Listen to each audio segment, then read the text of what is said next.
तूने वो सीखा है नहीं जिसे सीखने से सब जान लिया जाता है। उसके बेटे ने कहा, वो तो कुछ गुरु ने बात नहीं की। वैसे मैं सब सीख के आ गया हूं जो भी सीखा जा सकता है। बाप ने कहा, तू वापस लौट जा, असली बात तो चूक ही गई।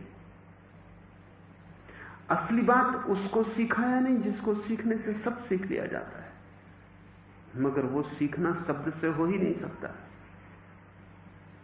तो जब श्वेतकेतु वापस गया और उसने कहा कि मेरा पिता तो बहुत दुखी और नाराज हुआ, और उसने कहा, ये क्या कचरा लेके तू आ गया, ये तो अविद्या है। और ये लड़का वेद में पारंगत होके गया था, जो भी जाना जा सकता था सब कंठस्थ कर लिया था। गुरु ने कहा, तेरे पिता ठीक कहते हैं, लेकिन अब अगर तुझे वो सीखना है जो सीखने से सब सीख लिया जाता, तो वो मेरे बस के बाहर है, उसे कोई नहीं सिखा सकता। वो उसे गऊओं के साथ जंगल में भेज देता है कि तू वर्षों तक वहां गऊओं जैसा हो जा, मौन, बोलना मत, सोचना मत, और सब करना, सोचना बोलना, दो काम मत करना, उठना बैठना, भूख लगे भोजन करना, प्यास लगे पानी पीना, मगर भीतर शब्द को निर्मित मत होने देना। प्यास लगे तो भीतर शब्द मत बनाना कि मुझे प्यास लगी।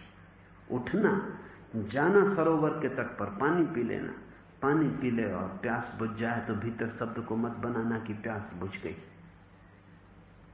प्यास लगे, प्यास का बुझना हो, लेकिन शब्द को बीच में मत लाना।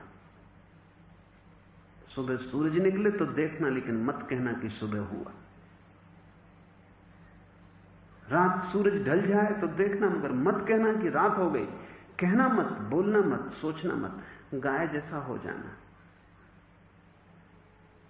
वर्षों तक श्वेतकेतु गायों के साथ रहा। धीरे धीरे धीरे धीरे धीरे शब्द गिरते गए, उनकी कोई जरूरत न थी, गऊओं से बोलने का कोई अर्थ भी न था। सारा पांडित्य जो सीखा था वो जैसे झड़ गया। स्मृति संसार की, शब्द की मिट गई, वो मौन हो गया। जब वो वापस लौटा वर्षों के बाद, तो गुरु ने कहा, अब आने की कोई जरूरत नहीं श्वेतकेतु, दूर से ही मैं देख रहा हूं कि तूने उसे जान लिया जिससे जानने से सब कुछ जान लिया जाता है। अब तू अपने घर लौट जा। दीवाने तुम्हें बदलेंगी, मंदिर का घंटनाद तुम्हें बदलेगा, कि मंदिर में प्रतिष्ठित पत्थर की प्रतिमाएं तुम्हें बदलेंगी। तो तुम हो क्या? तुम पत्थर कंकड़ हो, क्या हो? वे तुम्हें नहीं बदल सकते, तुम ही उन्हें बदलोगे। तुम अपने मंदिर को अपने साथ लिए चलते हो। तुम्हारा मंदिर तुम्हारे होने का ढंग है। इसलिए जब कभी सोची जैसे आदमी किसी मंदिर में प्रवेश कर जाता, तो मंदिर का सौभाग्य, मंदिर बदल गया, उसका रूपांतरण हो गया। उसी दिन से जिस दिन आता दिन जाता, रात आती रात जाती, लेकिन तोफुकू का मंदिर सदा मौन ही खड़ा रहता। सोची मंदिर पे छा गया। मंदिर की पत्थर की दीवारें सोची को नहीं बदलेंगी, सोची मंदिर को बदला। और जैसा सोची चुप था, मौन था, ऐसा ही मंदिर मौन रहने लगा। सोची का गुणधर्म मंदिर पे छा गया। वो मंदिर सोची का ही विस्तार हो गया। दिन आता दिन जाता, रात आती रात जाती, लेकिन तोफुकू का मंदिर सदा मौन ही खड़ा रहता। वह मंदिर एक गहन सन्नाटा हो गया। कहीं से कोई आवाज न उठती। सोची ने सूत्रों का पाठ भी बंद करा दिया। मंदिर के घंटे भी सदा सोए रहते, क्योंकि सोची के शिष्यों को सिवाय ध्यान के और कुछ भी नहीं करना था। ऐसा उल्लेख है कि बुद्ध एक राजधानी के करीब आए।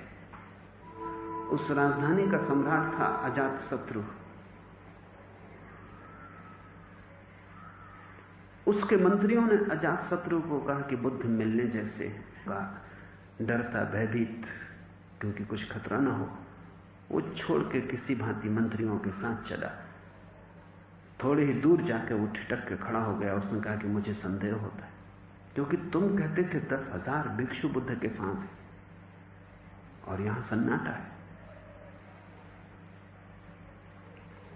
तुम मुझे किसी उपद्रव में तो नहीं ले जा रहे हो, तुम्हारा कोई षड्यंत्र तो नहीं, और तुम कहते हो ये जो वृक्षों की कतार है बस इसके ही पार 10,000 भिक्षु ठहरे हुए हैं। 10,000? जहां 10,000 आदमी हो वहां शोरगुल होगा। मंत्री हंसने लगे। उन्होंने कहा, आप अकारण चिंतित हो रहे हैं। ये 10,000 आदमी नहीं, आदमी तो यहां एक भी नहीं, ये भिक्षु हैं। ध्यान ही इनका एकमात्र कर्म है। उठते हैं, बैठते हैं तो चुप्पी साधते हैं। ये कोई बाजार नहीं है। गया भयभीत डरता हुआ, जाके बहुत चकित हुआ। उसे भरोसा ही ना आया कि 10,000 लोग उन वृक्षों के नीचे बैठे और सन्नाटा है जैसे एक भी आदमी ना हो।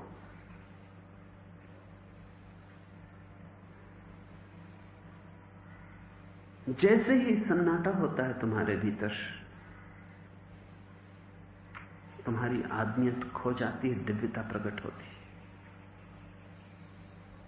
क्योंकि आदमी तुम अपनी भाषा के कारण। इस परिभाषा को ध्यान में रख लेना। पशु पशु हैं क्योंकि बोल नहीं सकते, आदमी आदमी है क्योंकि बोल सकते, देवता देवता है क्योंकि बोलने के पार चला गया।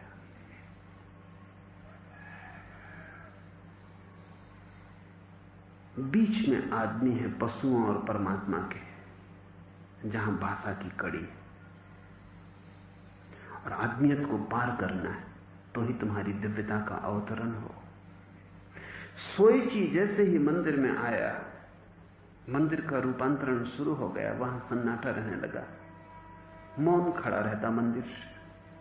घंटे भी बजाने बंद कर दिए गए, क्योंकि जिसे आना है उसे अपने आप आना चाहिए। निमंत्रण की क्या जरूरत है? और जो निमंत्रण से आएगा वो आएगा ही कैसे? ये फिर कोई घर तो नहीं जहां निमंत्रण दिया जाए। ये मंदिर है, यहां जिसको आने की प्यास जग गई हो वही आएगा। और अगर सरोवर घंटे नहीं बजाते कि प्यासे आए तो मंदिर क्यों बजाए? सोची ने कहा, बंद कर दो घंटे।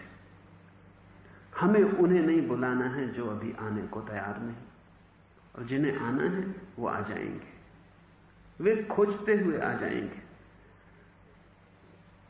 और उन लोगों की भीड़ इकट्ठी कर लेना जिनको नहीं आना था बड़ी खतरनाक है, क्योंकि उनके बीच में वे लोग भी खो जाते हैं जिनके की आने का क्षण आ गया था। उस भीड़ में वे भी दब जाते हैं और नष्ट हो जाते हैं। तो मंदिर के घंटे बंद कर दिए गए, सूत्रों का पाठ तक बंद करवा दिया। अब बुद्ध के वचन वहां न पढ़े जाते। रोज सुबह से जो सूत्रों का नियमित पाठ था वो भी बंद हो गया। वो मंदिर पहली दफा मंदिर बना, शास्त्र भी छोड़ दिया गया। सोइची ने सूत्रों का पाठ भी बंद करा दिया। लोगों ने कहा होगा जरूर कि नास्तिक है। इस जगत पर जो परम आस्तिक पैदा हुए हैं वो सभी समझे गए हैं कि नास्तिक। यहां छोटे मोटे आस्तिकों को ही लोग आस्तिक समझ पाते, यहां बड़ा आस्तिक तो नास्तिक जैसा मालूम पड़ता है। सोइची ने पाठ बंद कर दिया सूत्रों का। तुम सोचो मंदिर के ट्रस्टियों का कैसा रुख रहा होगा। ये मंदिर भ्रष्ट हो गया। इस मंदिर में ना पूजा होती, न प्रार्थना होती, सब कृत्य बंद हो गया। लोगों ने कहा होगा सन्यासी खाली बैठे रहते हैं, निठल्ले बैठे रहते, कुछ भी करते नहीं, कुछ काम तो चाहिए। सारा कर्म का जाल कोलाहल सोइची ने बंद कर दिया। ज़ेन की मौलिक प्रक्रिया है कि तुम चुप बैठना सीख जाओ। इसलिए ज़ेन हर साधक को कम से कम 6 घंटे खाली बैठने की साधना देता है। कम से कम 6 घंटे सिर्फ बैठे रहो, कुछ भी मत करो। यह कठिन से कठिन कृत्य है इस जगत में। कुछ करने में तुम्हें तकलीफ नहीं होती, कुछ करने के तुम आदी हो। आदतें यांत्रिक हैं, उन्हें करने के लिए ना तो सोचना पड़ता ना विचारना पड़ता। आदतें तुमसे काम करवाती रहती हैं। आदतें इतनी गहन हैं कि तुम्हारी जरूरत ही नहीं, तुम्हारे बिना भी आदतें चलती रहती। तुमने कई बार अनुभव किया होगा कि कब तुम पैकेट से सिगरेट लगा के मुंह में लगा लेते हो, कब तुम जला लेते हो, कब तुम धुआं खींचने छोड़ने लगते हो, जैसे तुम्हारी कोई जरूरत ही नहीं, ये आदत ही कर लेती। अचानक तुम चौंकते हो कि तुम धूम्रपान कर रहे हो। तुम कार चलाते हो, तुम कब बाएं घूम जाते हो, कब दाएं घूम जाते हो, इसके लिए कुछ सोचने की जरूरत नहीं। संस्कार यानी आदत, बहुत गहरी चली गई आदत। सबसे गहरी आदत तुम्हारे भीतर उलझे रहने की है, काम में उलझे रहने की। काम बदल जाते हैं, जन्मों जन्मों में तुमने न मालूम कितने काम किए, लेकिन एक आदत हमेशा मौजूद रही, कुछ ना कुछ करने की, व्यस्त, ऑक्युपाइड। तो काम बदलने से तुम्हें अड़चन नहीं होती। तुम अखबार छोड़ के रेडियो सुन सकते हो, रेडियो बंद करके तुम कार साफ कर सकते हो। काम तुम बदल सकते हो, लेकिन अकाम की हालत में तुम नहीं हो सकते। एक काम से दूसरे में जाने में इतनी अड़चन नहीं, क्योंकि व्यस्तता जारी रहती। ज़ेन कहता है धर्म की सारी कला अव्यस्त, अनऑक्युपाइड होना है।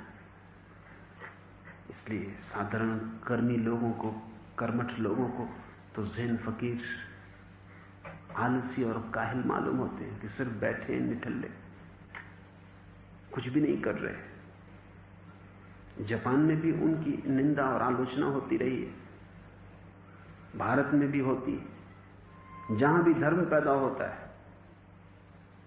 वहीं खाली बैठने की कला की शुरुआत होती है। संन्यास का अर्थ है खाली बैठने की कला।